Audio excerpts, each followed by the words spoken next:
Welcome back to the Shuffle Squad. Zach Lesage here. We're going to be covering over Marnie's Grimmsnarl EX today. So it had an early release on PTCG Live via the Marnie's Rival Battle Deck. There's also the Stevens Metagross EX Battle Deck. And you can check out the shop and use some of the currency on PTCG Live to pick them up. They are from Destined Rivals, so it's just kind of an early release. It's not legal for in real life play. It's only legal for online play. So if you're playing in local events, you gotta watch out and make sure you're not piloting this deck right now. It's Destined Rivals legal. So it's kind of a half and half profile because I'd probably think about adding in a Shaman from Destined Rivals, the bench barrier card to protect some of my Pokemon if we were going over a full Destined Rivals, but we're going to take the early gameplay and all that good stuff. We're kind of a Frostlass Monkey Dory deck, so we're able to spread damage around, take damage off of our Pokemon, Adrenabrain them, lock our opponent with Badoo, and of course we have access to the new Marnie's Grimmsnarl card. Why are we playing this card in our otherwise Frostlass Monkey Dory Badoo deck? Because we have a big stage 2 Pokemon that's not easy to knock out. So kind of like a Dragapult or a Charizard. In this case, we can self-accelerate the energies on the Marnie's Grimmsnarl with Marnie's Grimmsnarl, and it's going to allow us to hit for 180 and then 30 damage to one of our opponent's bench Pokemon. Spike Myth allows us to kind of search it out, searching out any of the Marnie's Pokemon, so it makes the combo a little bit easier to pull off. It just has some synergy. Dark type's not bad because of Gardevoir being relevant in the format, and big HP, generally good. If you look into the description or if you scan the QR code, it will take you to the My Limitless deck builder page. You cannot import this into PTCG Live because there is an issue right now importing in Marnie's Grimmsnarl. So until that is solved, you're gonna have to manually build it, but the list is there. You can always change it up. And if you need any of the cards, check out our sponsors at Kayfabe Cards, PTCGL store, discounts available in the description. And of course, if you need any sleeves or accessories, check out Ultimate Guard. We're gonna run through some gameplay, see if this deck's good or not. I think it's pretty good. It did very well at the recent Champions League Aichi. And I think it's gonna be one of the bigger decks coming out when Destined Rivals fully releases elsewhere in the world. Let's jump into it. Okay, we are going to call the coin flip. Let's see how it goes. I think I called tails. Please, please, please, please, please. Do I want to go first? Nah, I want to go second. You might think you might want to go first to evolve your Pokemon. I think it's better to Badoo lock your opponents and get set up. And speaking about Badoo lock, we are in a pretty good spot here. I mean, I don't think it's like the greatest hand of all time, but we'll see how it works. Itchy Pollen into... Get out something. I'd like to get one more piece somewhere, like whether it's a Buddy Poffin or a supporter or something. Looks like we might be playing against Gardevoir. Okay, we're playing against Milotic. That's fine. That's blocking Terra Pokemon. Small HP is going to be great for us. So when it comes down to it, we might want to either use Artisan or Spike Myth Gym. I think for me, I'm fine to... I think Artisan seems a little bit better, but they could also get access to Artisan. I actually don't really care how they set up. I think we are generally pretty good to win this game. When it comes to Pokemon, I might just go for an Impidimp. You might be like, why would you not go for Snorunt? I don't need to worry about that right yet. I think I'm just going to go for the Impidimp. We could have grabbed it with Spike Myth too, but next turn I probably want to grab something different like a Monkey Dory. And I'm just going to go Itchy Pollen. I'm hoping that they don't have too much else here. I don't think they're knocking out Badoo. I don't think they're knocking out Impidimp. And sometimes you could just slow roll a setup with Grimmsnarl. And if they don't do anything, we're just going to go Shadow Bullets and knock out our opponent's active and bench. So not going to happen now, but we're not a Terra Pokemon. We are just a big, creepy looking Grimmsnarl. Let me know if you're a fan of Grimmsnarl or not. It's an interesting Pokemon, but I'm a fan of new decks, and I think this one's actually going to have a chance in the metagame. So regardless of whatever our opponent's doing, they haven't used Artisan yet. They're kind of doing things out of order than what I'd be doing them in. It's better to use your item cards than attach your energies first and all that stuff. Really interesting plays there. Definitely should have used Artisan, I think. Whatever, we don't need to worry about that. There's no damage on our Pokemon. They could start maybe doing Milotic stuff. Again, not super worried about that. Let's go for, we can either go for another Impidimp or we can go for Snorunt. I think Snorunt's fine at this point because we do have the Frostlass in our hand. I'm going to evolve into Morgrim. Do I want to attach a Dark Energy? I'd rather have the Dark Energy in our hand because Punk Up starts self-accelerating energies here. And I could go Spike Myth Gym if we really wanted to stop our opponent from playing Artisan. That might be cool. Yeah, you want to know what? I think I'm done with Artisan. I don't want our opponent to have access to anything. Let's just grab out another Impidimp here. So nothing too crazy. We're going to go with the Marnie's Impidimp, and let's go ahead here and go Itchy Pollen. So there's the 10 damage. I'm hoping our opponent doesn't have too much. I mean, they played Arven. They might not have a boss. So if they don't go boss, then we're just going to have a Grimmsnarl set up and we're good to go. They'd also need to have an energy to attack with Hypno Splash. It's fine. I'll take the Artisan again. I mean, I'm not really upset about losing Spike Myth Gym. Both stadiums we play anyways, so should be pretty chill here.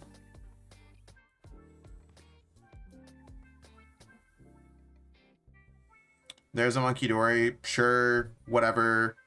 Monkey Dory is like mildly annoying because they can start putting some damage on us, but like that's fine. I don't really care about like the damage that they're going to be doing with Badoo. I don't really know what they're doing here. There's their Dark. Yeah, maybe they just put the 2 damage counters on like Snorunt or Morgrim. Cool. I mean, I think at this point, this is where we start just winning the prize trade. I don't think there's much that I'm super worried about here. I mean, I guess they can make us asleep, which is mildly annoying. But let's go Artisan. And I'd rather just start using Monkey Dory, getting that set up. Let's go Marnie's Grimmsnarl EX. Let's go for... Oh, don't forget about Punk Up, I guess.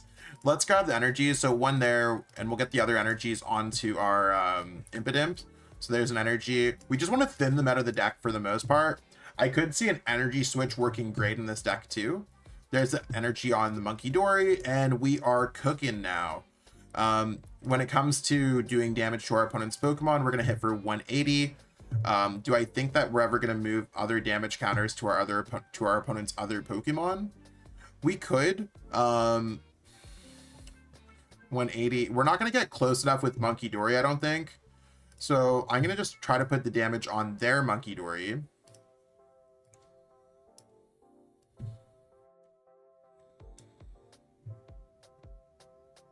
I mean, we're going to fling the damage off. If I don't move the damage off, it's going to be weird. I guess I could have put it on the Milotic and then made sure that the Monkey Dory had less, but either way, I don't want to use Night Stretcher. And yeah, we're just going to go 180 and we'll take the knockout on the... Do I want to take the knockout on the Cleffa? It does take away Counter Catcher if we ever have that, but I don't really care about Counter Catcher right now. I think I just want to try to draw cards because our start's not anything fantastic. Perfect, another Snorunt. So that could be helpful. All the Pokemon are going to take damage in between turns. Maybe I could have like had some foresight for the Frostlass. So I moved to 30 there. That would have been at 220, 230 coming back into the turn. Yeah, so it would have been better for me to place the damage counters on our opponent's active. But we could also get it next turn with Monkey Dory anyways, depending on how our opponent moves their damage counters. It's weird that we're playing against like a Monkey Dory Milotic deck. I haven't played against this before. It makes me wonder if it's like a Blissey deck and they just haven't put out Blissey, but we can get out Artisan and move the damage counters back to our opponent's Pokemon, getting set up and all this good stuff. And I mean, we just have to hope that we don't get a sleep in between turns, but honestly, it is what it is. I think like we'll eventually like win this trade, but it can get a little bit spooky with them having double Monkey Dory. Probably wasn't the best Pokemon to move it off of. but that's all right.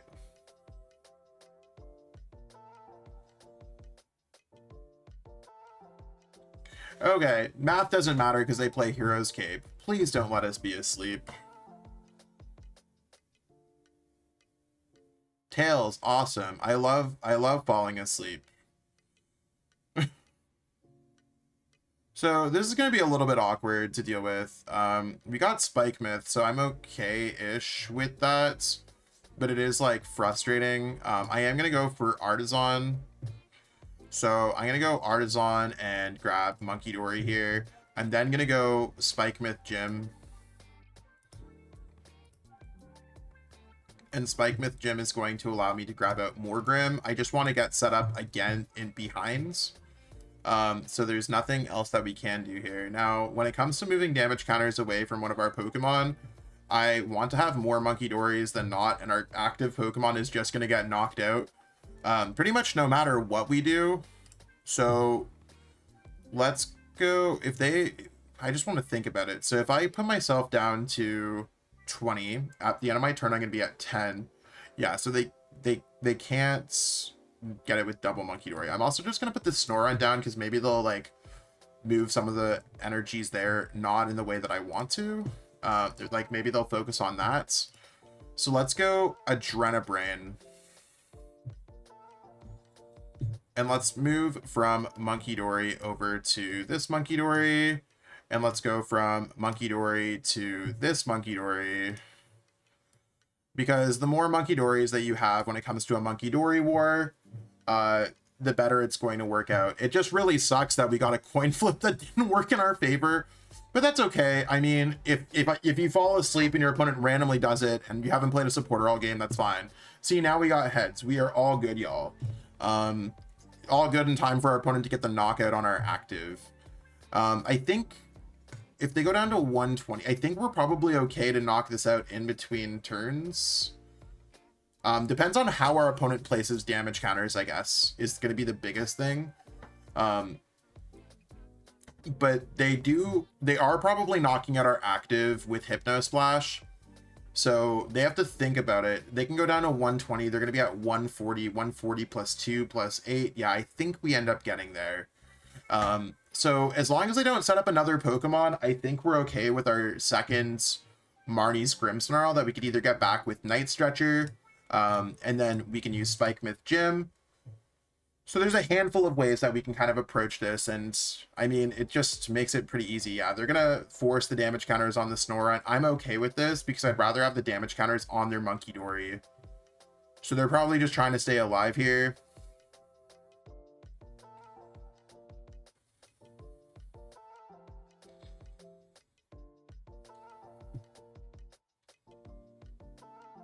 Cool.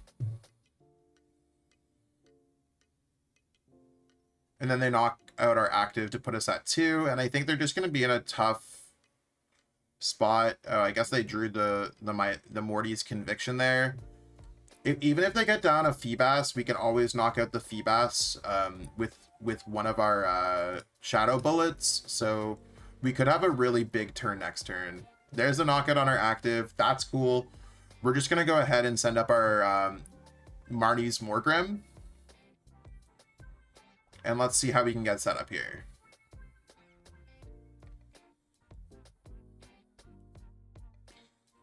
Badoo's not going to be particularly strong.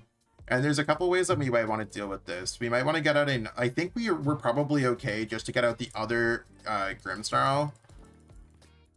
Part of me can grab an Impidimp, but I just don't see it really happening. I think I'm fine with this. I'd rather keep the Night Stretcher in case we want to have like an Energy or something else like that. I'm just going to go Grimmsnarl. I'm going to keep everything as is. And again, this is a game where we already have the energies. This is a game where we have played no supporters. This is a bad game for us. So we're hitting 180. That puts us at 340. So when it comes to moving damage counters, if we put this at 340 in between turns, it's 350.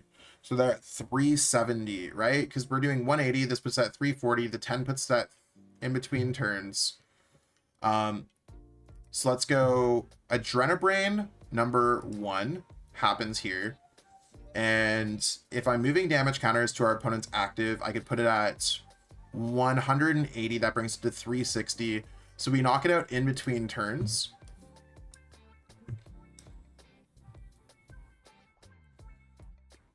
And then if I go ahead and if I use Adrenabrain here,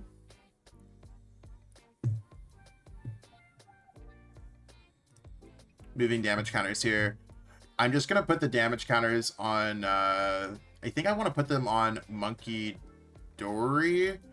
It takes 10 in between turns, so let's do this. So we knock out our opponent's Pokemon in between turns.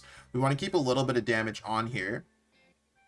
So you might think, why would we not move all the damage counters? It's just in case our opponent has a Pheasantipity or something like that. And now I'm going to go ahead and use Shadow Bullet and knock out our opponent's active Milotic and their Monkey Dory. But we're not knocking them out. We're knocking them out in between turns. So they can't use Pheasantipity. They can't do anything else like that. If they played like Unfair Stamp, they couldn't play that because we are all good there. And I think we're in a pretty good spot to completely rob the game. We want to also keep damage counters just in case we do have a play where we get our third Monkey Dory, so we have more Pokemon to put out. I don't necessarily know what our opponent could do in this situation to jump back. Like, yeah, they're playing a weird deck that I don't really know too much about, but we could go triple Monkey Dory next turn and then also just put the damage on one of our opponent's other Pokemon.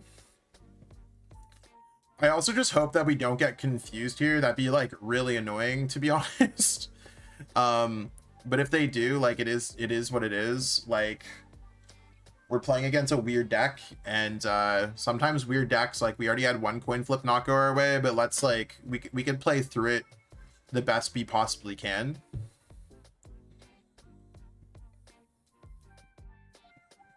They can move all the damage counters off their Pokemon, but they're not knocking us out, so that's something else to consider. Like, they're not really doing too much damage to our Pokemon. And then they can go for their other one and moving it off, but we could even get triple Monkey Dory, moving the damage counters all to this Pokemon and knocking it out in between turns. So that sounds pretty cool. We could actually knock out the one with the energy. Actually, I guess we don't want to do that in between turns like that. We'll figure it out. Still no supporters. This does put it into our hand, so we could just kind of thin through with Spike Myth. I'm just gonna grab there. Is there anything that we want to grab off Buddy Poppin? Probably not. Nope. Nope. Let's just go. Let's protect our Monkey Dories, because I mean our opponent could take just one prize card. Maybe we protect our active Grimmsnarl. I actually don't know which one's better. Because I'd hate for them to just be like, cool, Blood Moon or Saluna, we win the game. They could do 240. We just have to, like, be a little bit careful. Let's go Adrenabrain.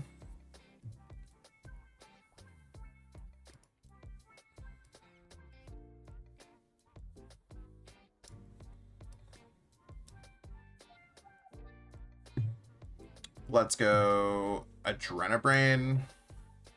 If we get Tails, we want to heal off this one again.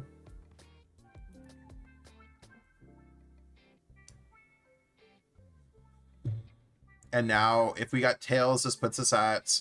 So how does it work? So we do 20 if we got Tails. We take 3 damage counters from Confusion. We're at 50. Then we take 10, so we're at 60 from Frostlass. Then we take another 10, so we're at 70 in between. So we'd actually be okay if they did get out the pieces there. What I'm also going to do, since we have the energy, I am just going to put down the Impidimp, just in case we do need to retreat. I am going to go for Adrenabrain here on this one. Just moving this off. So we are safe from the Marnie's Grimmsnarl. Everything's kind of going okay. We win the game if we roll through Confusion. So let's go Shadow Bullets and Tails. Cool. I love when we don't have things going our way. So we do knock out in between turns.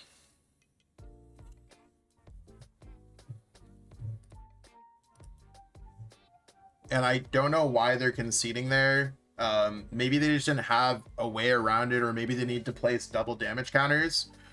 Kind of a weird concession, because I really would have liked to see what their turn could have done, and maybe they could have brought up something else, and whatever. Either way, Marnie's Grimmsnarl, even though we had like one of the most unluckiest games, like Shadow Bullet is just strong in the same way that Dragapult is strong. It kind of feels like Diet Dragapult, but also self-accelerates. So what we're giving up on Dragapult is 206. We have 180 and 3. But we also self-accelerate energies. We have a stadium that searches it out. And we are Dark type, so kind of a different deck altogether, but quite effective with Monkey Dory to really start powering up a very cool board. I could have seen like energy switch in this deck. That's the one thing that I see that I might want to add in.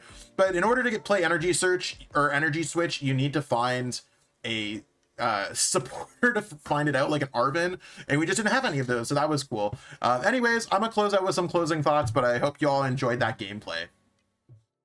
Marnie's Grimmsnarl aims to be one of the better decks in our Destined Rivals format. I think it probably breaks into the top 5, so if you haven't already, try to get some of those Marnie rival battle decks, or pre-order your cards for Marnie's Grimmsnarl, because it's the exact same version that we get in the set. It's kind of just like an extra early pre-release with guaranteed hits. So if you see any at your local game store, be sure to check them out. Otherwise, check out our sponsors at K-Babe Cards, PTCGL Store, or the PTCG Live Shop. I hope that you all enjoyed this video. I enjoyed creating it. I really like new decks, so it's nice when PTCG Live gives me a new deck to cover early. But it wasn't just me, it's obviously everyone, right? I wish it would be cool. Hit me up, Pokemon, you know what I'm saying? Other than that, if you ever need any help with anything else, hit me up for some coaching. Check out the links in the description, and I will catch up with all y'all next time. Peace out, and we'll have a great one.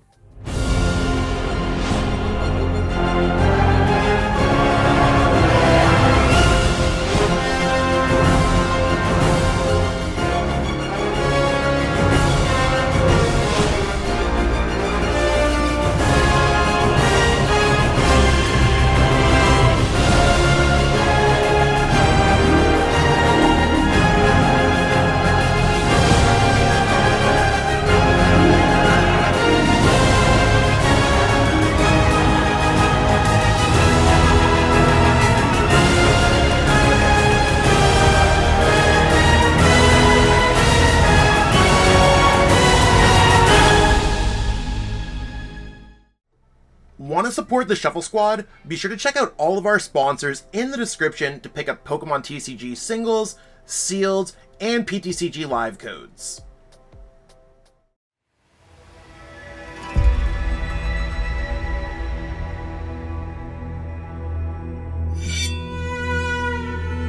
Tabi no hajimari wa tsune ni michi e no ippo de aru. Sore wa yami e to tsuzuku. 初めの一歩を踏み出すには勇気がいる。そして旅の終わりには旅を始めた時の自分とは別人になっているかもしれない。旅に出よう。物語の次の章がお主を待っている。将軍の道を歩め。侍の箱とともに。アルティメットガードが送る冒険の第一章。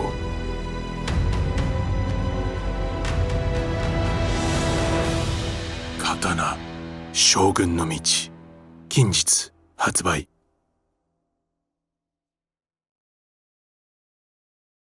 Thank you so much for watching this video. I hope that you enjoyed the content that we have today, and maybe you'll click on one of these other videos, enjoy those videos too. If you haven't already, give this video a like, subscribe to the channel, and let us know in the comments what video you want to watch next. Until next time, we'll catch up with all y'all later. Have yourself a great day.